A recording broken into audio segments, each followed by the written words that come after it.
अंग्रेजों ने हिंदू धर्म को अपवित्र करने वाली जो जो चीजें हैं उनको उस मंदिर में घुसेड़ने का प्रयास किया। आरंभ से पहला तो जो पुजारियों में ब्राह्मण हैं उनका एकाधिकार होता था, उनके एकाधिकार को समाप्त करना और ये सिद्ध करना कि ये नहीं, ये तो ब्राह्मणों का राज चल रहा है मंदिरों में, इसलिए हर जो जाति है, और उन्होंने ही उन जातियों को निम्न जाति कहा और कहा कि नहीं ये दबी कुचली जातियां हैं, इनका भी प्रतिनिधित्व होना चाहिए। तो पहली बात तो हुई कि आपके आस्था केंद्र को नष्ट करना। दूसरा, उससे जो धन मिलता है, चढ़ावा मिलता है, उसका पैसा उड़ा ले जाना। आप कल्पना कीजिए कि तिरुपति बालाजी और पद्मनाभ स्वामी मंदिर जो केरल में है, या इस प्रकार के अनेक मंदिर भारत में हैं, और यहाँ तक कि अब तो भगवान रामचंद्र जी का मंदिर, रामलला जिनको कहते हैं, बाबा विश्वनाथ, जैन महाकाल, वैष्णो देवी, अनेक ऐसे मंदिर हैं जहाँ पर प्रतिदिन विपुल धनराशि मिलती है, विपुल धनराशि चढ़ावा के रूप में चढ़ाई जाती है। तो ये जो धनराशि है, इस धनराशि का आप कल्पना करें कि सारे मंदिर हिंदुओं के हाथ में हो, हिंदू समाज के हाथ में हो, तो हिंदुओं में जो धनाढ्य हैं, जो जिन पर कहिए कि लक्ष्मी माता की कृपा है, जो धन कुबेर है, और वो जितना दान देते हैं, यदि उस दान का सदुपयोग केवल हिंदू समाज के लिए हो तो मैं तो मानता हूं कि इस देश में चमत्कार हो जाएगा।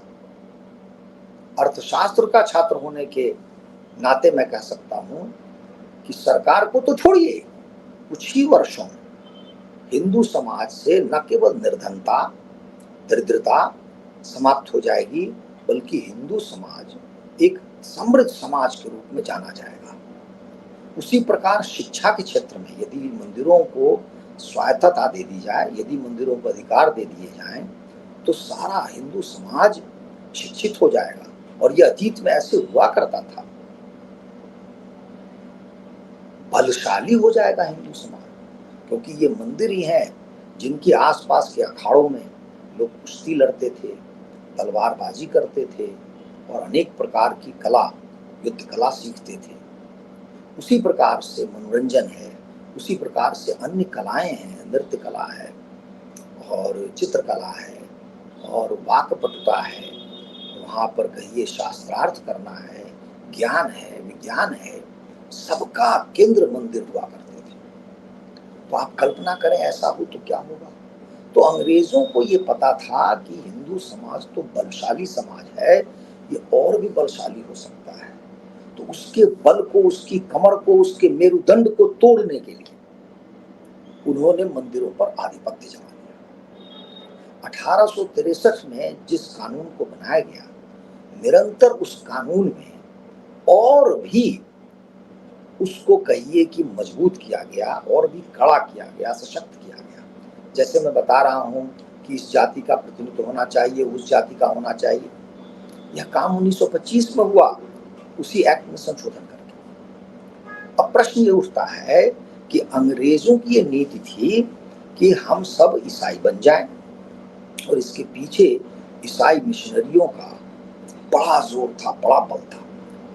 क्योंकि मेरे सौभाग्य से मेरे हाथ में एक पुस्तक आई, जो पुस्तक 1835-36 की लिखी हुई है, इस एक्ट के बनने से समझिए 30 वर्ष पूर्व की, और दो ईसाई मिशनरी हैं जो बड़ी मुश्किल से टहलते हुए, घूमते घामते उड़ीसा के पूर्वी तट से गुजरते हैं, और तट से गुजरते हैं तो दूर से ही उनको इस बात की अनुभूति होती है कि जो द्वारका, जो जगन्नाथपुरी का मंदिर है, उसकी भव्यता, उसका विवरण, उसके विषय में जो उनके प्रति जो लोगों की आस्था है, वो सब बिना उस मंदिर तक पहुंचे इन दोनों ईसाइयों में होती है, उनको पता चल जाता है।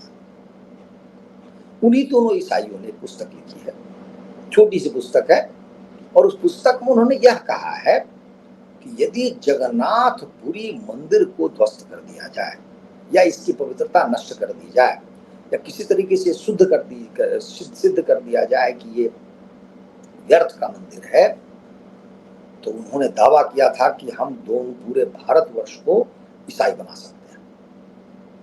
मैं मनोवृत्ति की बात कर रहा हूँ, मैं प्रवृत्ति की बात कर रहा हूँ। हुआ क्या नहीं हुआ उससे तो हमें वो तो हम जानते ही हैं कि यदि संसार में ईसाइयों को सबसे अधिक विफलता किसी देश में मिली है वो भारत है, और उसके साथ साथ एक दूसरा देश है जिसका नाम जापान है, जहाँ पर ईसाइयों का जो एक प्रोजेक्ट है कन्वर्जन का, वो लगभग पूरी तरह चारों खाने चित्त हो गया है, फेल हो गया है। इस पर प्रचुर मात्रा में साहित्य उपलब्ध है, आपको थोड़ा सा श्रम करना होगा यदि आप इसमें जानना चाहते हैं। और मैंने तो अपनी पुस्तक में एक अध्याय ही इस पर समर्पित किया है कि भारत की जनसंख्या, इसकी विशालता को देखते हुए ईसाइयों ने जो अनुमान लगाया था कि हम ये इतना बड़ा देश है, इसको ईसाई बना देंगे, उसके हिसाब से उनको तुच्छ भी प्राप्त नहीं हुआ है। और अब तो उल्टी गंगा भी बहनी शुरू हो गई है। अब तो बहुत ईसाई हैं जो ईसाई मत को त्याग करके और हिंदू धर्म में उन्होंने पुनर्प्रवेश किया है। मैं स्वयं कुछ व्यक्तियों को जानता हूँ, और यदि आप शोध करेंगे तो और भी अन्य लोग आपको मिल जाएंगे। तो इस प्रकार से अब हम आते हैं आज की समस्या पर, और आज की समस्या का समाधान क्या है। मेरी दृष्टि में इस समस्या का ये जो लड्डू वाला विषय है या प्रसादम का विषय है, यह रोग नहीं है, यह रोग का लक्षण है। तो यदि रोग को, उसको मूल सहित उसका विच्छेदन करना है, उसको समाप्त करना है, तो सबसे सरल जो मार्ग है वो क्या है? और ये ऐसा सरल मार्ग है जिसमें किसी का कोई विरोध नहीं है, ऐसा सरल मार्ग जो अपने आप में स्वभावतः अविरोधी है। वो क्या है? जो अंग्रेजों ने किया था आप उसको पलट दीजिए, आप उस कानून को निरस्त कर सकते हैं, रिपील कर सकते हैं, इतना ही करना है। कोई नया कानून बनाने की भी संभवतः मुझे आवश्यकता नहीं प्रतीत होती। अंग्रेजों के बनाए हुए कानून को आप निरस्त कर दीजिए, जो कि बहुत सरल काम है, जो कि हमारी संसद न जाने कितने कानूनों को निरस्त कर चुकी है, और अभी वर्तमान सरकार ने तो बड़ी संख्या में ऐसे कानूनों को निरस्त किया है। तो ये सबसे सरल कार्य क्या है कि आप हिंदू मंदिरों को शासकीय नियंत्रण से मुक्त कर दीजिए। अब क्या होगा?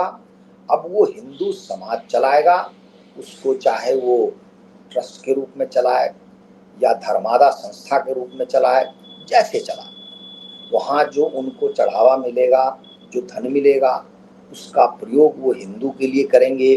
वहाँ आसपास जितनी दुकानें होंगी, जो सामग्रियाँ मंदिर में आएंगी, उनको लेकर के भी हिंदुओं का दायित्व होगा कि वो कहाँ से लें, कहाँ से न लें।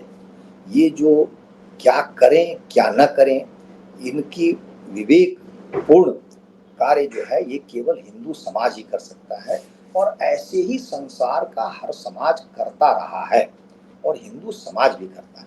यहाँ भी हमारी अपनी आंखों के सामने यदि आप ध्यान देंगे तो आपके आसपास में भी, मोहल्लों में, कॉलोनियों में और निकट गांवों में, नगर में, कस्बों में, आपके आसपास जितने मंदिर होंगे सब आप लोगों ने बनाए होंगे बिना सरकारी सहायता के, और आप ही उसे चला रहे होंगे उन मंदिरों को। मैं स्वयं जिस गांव का रहने वाला हूँ, मुझे ठीक से गिनती नहीं पता, लेकिन संभव है कि वहाँ 40-50 मंदिर हों, क्योंकि वहाँ बड़ा छोटा सा भी बन जाता है उसको भी हम मंदिर कहते हैं। तो गिनती कर लें 40 हो, 50 हो, 30 हो, लेकिन हमने सरकार से कोई पैसा नहीं मांगा, न सरकार से भूमि मांगी, और सारे के सारे मंदिर चल रहे। ठीक है, कभी उसमें कोई मरम्मत होनी होती है तो विलंब हो जाता है, लोग बैठते हैं आपस में बातचीत करते हैं, लेकिन उनमें से कोई मंदिर सरकार के नियंत्रण में नहीं है। सरकार को उसका पता भी नहीं है कि इस गांव में कितने मंदिर हैं, कैसे चलते हैं, नहीं चलते हैं। क्यों? क्योंकि उन मंदिरों में उतना धन नहीं है जितना धन वैष्णो देवी में है, जितना धन राजस्थान के मंदिरों में है, जितना धन केरल के मंदिरों में है, आंध्र प्रदेश के मंदिरों में है, महाराष्ट्र के मंदिरों में है, मध्य प्रदेश के बड़े बड़े मंदिरों में है। तो ये जो अंग्रेज थे इन्होंने बड़ी होशियारी से बड़े बड़े मंदिर अर्थात ये शुद्ध रूप से डकैती थी। किसी गरीब के घर में आपने देखा कभी डकैती होते हुए? जिसको खुद ही भोजन के लाले पड़े हुए हैं, वहां कोई क्या चुराने जाएगा, कोई क्या डकैती करेगा? कहा जाता है कि कुम्हार की जो मिट्टी की के बर्तन है, वो मिट्टी के बर्तन और विशेषकर कच्चे हों, तो कुम्हार तो बड़ी गहरी नींद सोता है, क्योंकि उसको उठाने भी कौन आएगा? उठाएगा कहीं टूट जाएगा, ले कहाँ जाएगा? लेकर क्या कर लेगा वो कच्ची मिट्टी का बर्तन? तो ये जो ईसाई थे, ये शुद्ध रूप से डकैत थे, और केवल भारतवर्ष में नहीं, इन्होंने संसार भर में डकैती की है। ये जो उपनिवेशवाद जो शब्द है, जो कोलोनाइजेशन का अनुवाद, कोलोनिज्म का अनुवाद है, ये मैं मानता हूँ कि यह कोई उपनिवेशवाद नहीं है, कोई कोलोनिज्म नहीं है, ये डकैती है, लूट है, छिनैती है, पॉकेटमारी है। इसको एक शब्द दे दिया गया है, जिसको अंग्रेजी में कहते हैं यूफेमिज्म। अच्छा लगे कोई शब्द चुन लीजिए आप बोलने के लिए। तो मेरा कहना यह है कि यह जो घटना घटी है तिरुपति बालाजी, हिंदू आस्था पर चोट आघात, वो तो सही है। समाधान क्या है? समाधान बहुत सरल है। जैसे मैंने कहा, केंद्र सरकार ये जो कानून इतने बनाए गए थे, रिलीजियस एंडाउमेंट एक्ट, उनको निरस्त कर। हाँ, यदि सरकार को लगता हो कि मंदिरों के रखरखाव आदि के लिए कोई ऐसी बात की जाए, प्रबंधन नहीं, लेकिन यदि सरकार किसी प्रकार की सहायता देना चाहती है, यदि, और सरकार ऐसा कर सकती है, क्योंकि हमारे जो मूलाधिकार हैं उनमें अल्पसंख्यकों के लिए कुछ विशेषाधिकार दिए गए, जो कि मूल रूप से संविधान की भावना के हिसाब से देखा जाए तो अत्यंत भेदभावपूर्ण है। उस भेदभाव को समाप्त करके यदि सबको विशेषाधिकार दिए जाए या सबको समान अधिकार दिए जाए, तो उसमें यदि भारत सरकार या राज्य सरकार मंदिर को कुछ देना चाहती है, कुछ करना चाहती है, तो उसके लिए कोई प्रावधान बनाना चाहे सरकार तो बना सकती है। अन्यथा सरकार को मंदिर से कोई लेना देना नहीं होना चाहिए। अन्यथा मैं ये मानता हूं कि जो कोई नेता और ये कुछ बात कर रहे हैं, ये घड़ियाली आंसू बहा रहे हैं। यहाँ तक कि आंध्र प्रदेश की बात मैं कर रहा हूँ, यहाँ तक कि राज्य सरकार को ये अधिकार प्राप्त है। राज्य सरकार यदि चाहे तो आज उस मंदिर को अपने अधिकार से मुक्त कर सकती है, उसको कोई नहीं रोकेगा। केंद्र सरकार करेगी, सार्वदेशिक उसका उसका कहिए कि उसकी व्यापकता होगी, लेकिन राज्यों को ऐसा करने से कोई नहीं रोका, किसी ने रोका है। ये कानून जो 1863 बना भी था, वो बहुत विचित्र कानून था। 1863 आप समझिए कि उस समय उसमें लिखा हुआ है मद्रास प्रेसिडेंसी, कलकत्ता प्रेसिडेंसी, और उसके क्षेत्र का विवरण है। तो मुझे तो ऐसा लगता ही नहीं है कि वहाँ उस समय इतना हमारा देश मतलब विकसित हुआ था शासन की व्यवस्था के रूप में अंग्रेजों के द्वारा। तो राज्य तो आराम से कर सकते हैं।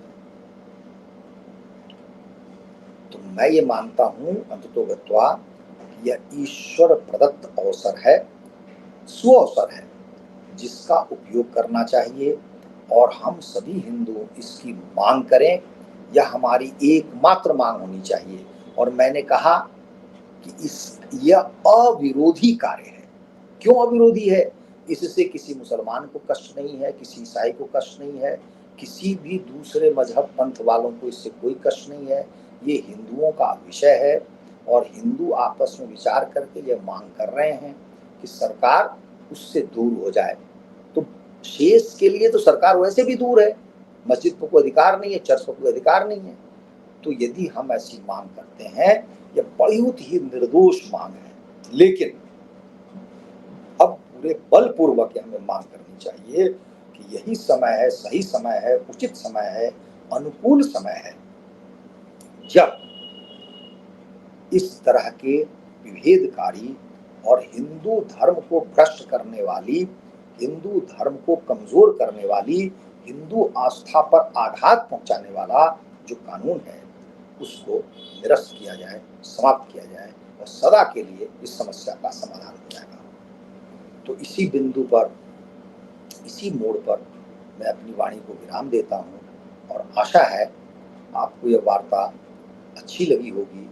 इसमें कुछ तथ्य दिखे होंगे और उसी के आधार पर आपसे निवेदन है कि आप हमारे चैनल को सब्सक्राइब करें, हमारी वार्ता को लाइक करें, इसको देखें और टिप्पणी भी करें, ताकि हमें आने वाले समय में आपकी इच्छानुसार, आपकी अभिलाषानुसार आपके विषयों का भी ज्ञान हो जाए और तदनुरूप हम वार्ता को आपके सामने रखेंगे। तो यहीं पर हम आपसे विदा लेते हैं, फिर अगले विषय से पर हम फिर आपसे मिलेंगे। जय श्री राम।